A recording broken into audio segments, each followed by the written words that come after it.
حدثين هائلين بحادث سير كوني رهيب سيمر على الكرة الأرضية. يوم ترجف الراجفة، ستقوم هذه القذيفة بضرب الأرض من جانبها، ستعكس دوران الأرض، فتشرق الشمس من مغربها، ويصبح إن زلزلة الساعة شيء عظيم. إذا فعلا شيء عظيم هذا الحادث الكوني. فقال تعالى: يوم ترونها تذهل كل مرضعة بالتاء المربوطة، ولم يقل كل مرضع. المرضع هي فترة الرضاعة 2 سنين. المرأة تسمى مرضع قد لا يكون ولدها في حالة الرضاعة، لكن المرضعة أثناء الرضاعة تلقي بولدها، فقال كل مرضعة عما أرضعت. إذن رجفت الراجفة.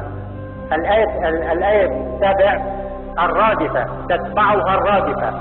أثناء مرور القذيفة بجانب الشمس وهي آتية إلينا ستفجر الشمس وراءها مباشرة.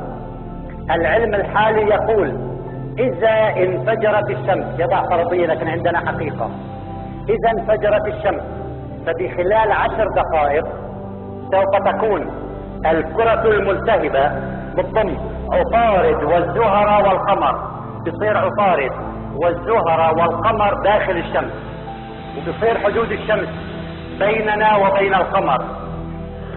الله سبحانه وتعالى يقول صراحة: وجمع الشمس والقمر صاروا كتلة واحدة.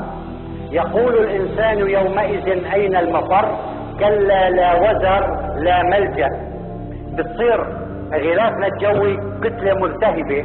فقال تعالى: يوم تمور السماء مورا باللهب وتسير الجبال سيرا. الحرارة بتصير على سطح الأرض بحدود 16,000 درجة مئوية. ب 3500 الصخر بدوب، حرارة البراكين 3500. ب 16,000 درجة مئوية ينصهر كل شيء، ولا يعني ما بيصير خراب، بيصير صهر. بهذه الصدمة وبهذه الحرارة يتفكك الماء إلى أصل غازي H2O، برجع هيدروجين وأكسجين. يشتعل الهيدروجين بوجود الأكسجين، فالماء بذاته يشجر، يعني هو بصير وقود. وإذا البحار سجرت بتفكك الماء، بصير غاز بيشتعل، بيزيد اللهب على لهب، وبخلال عدة دقائق يصبح سطح الأرض مصفور بركاني ما في أي معلم، وإنا لجاعلون ما عليها صعيدا جرزا، مسح كامل.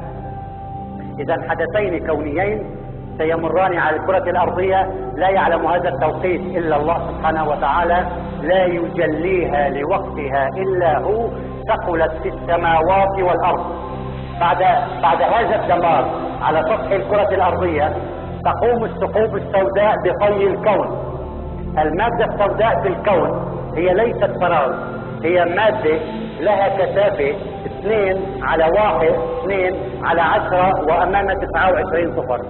لا يعني نسميها بالسادة الفيزيائيين بيعرفوا 2 ضرب 10 قوة ناقص 29 غرام على السنتيمتر المكعب.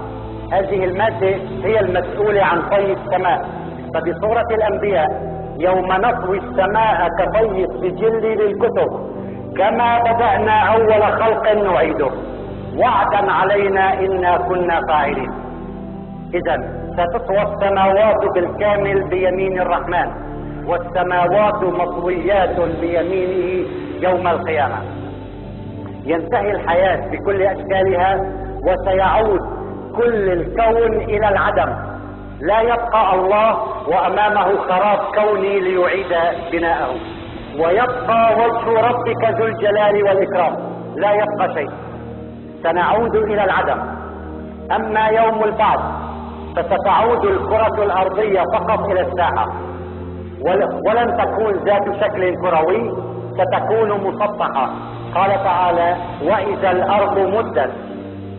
والحديث الشريف قال صلى الله عليه وسلم: يحشر الناس على صعيد واحد، وسيكون سطح الأرض رمل.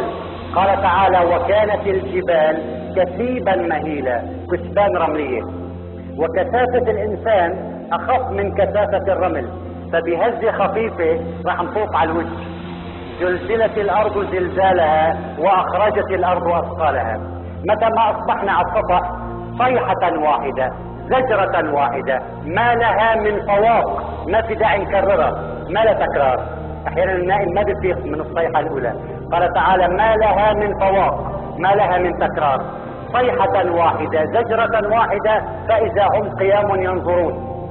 السماوات مكشوفة تماما، لا نجم ولا قمر ولا شمس، ظلام حقيقي 100% يعم الكون، وكل انسان يحمل اوزاره وماشي بالرمل، وفوضى عارمة تعم الارض، يخرجون من الاجداث كانهم جراد منتشر، ويكون الناس كالفراش المبثوث، واذا القبور بعثرت، فوضى عارمة وظلام مطلق.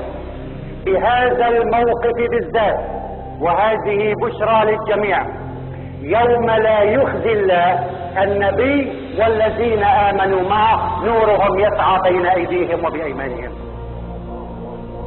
فقط المؤمنون لديهم نور. يوم لا يخزي الله النبي والذين آمنوا معه نورهم يسعى بين أيديهم وبأيمانهم. الآية الأخرى يوم يقول المنافقون والمنافقات للذين آمنوا انظرونا نقتبس من نوركم. الملائكة الكرام ترجع المنافقين من كل الجهات، قيل ارجعوا وراءكم فالتمسوا نورا.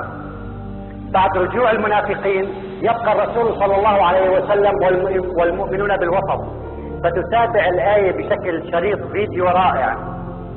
يوم يقول المنافقون والمنافقات للذين آمنوا انظرونا نقتبس من نوركم، قيل ارجعوا وراءكم فالتمسوا نورا، فضرب بينهم بسور له باب باطنه فيه الرحمة وظاهره من قبله العذاب. أول خط حماية للرسول صلى الله عليه وسلم والمؤمنين من أهوال ذلك اليوم، بسور له باب باطنه فيه الرحمة وظاهره يعني خارجه وظاهره من قبله العذاب. بعد هذه الفوضى قال تعالى وأشرقت الأرض بنور ربها وليس بنور الشمس ووضع الكتاب.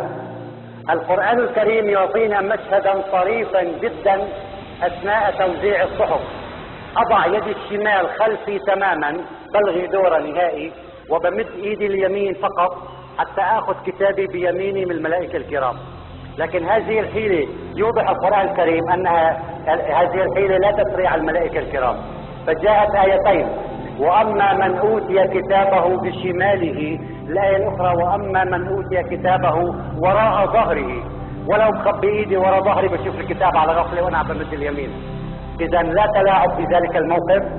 بعد قراءة المؤمن وهذه بشرى من الله يجد كل سيئاته ممحية.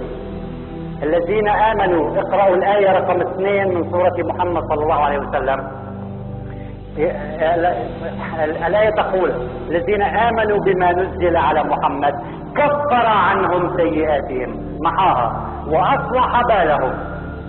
لذلك المؤمن يقول صراحة هاؤم اقرأوا كتابي، كل ممحي سيئات. إذا كفر عنهم سيئاتهم، ذلك بكل قوة وبكل ثقة هاؤم اقرأوا كتابي. من بعد قراءة الكتب ستقف كل الإنسانية على الإطلاق صفا واحدا أمام المولى، كنوع من التحدي الإلهي: إن نسينا حدا وحشرناهم فلم نغادر منهم أحدا. فتقول الآية الكريمة: وعرضوا على ربك صفا.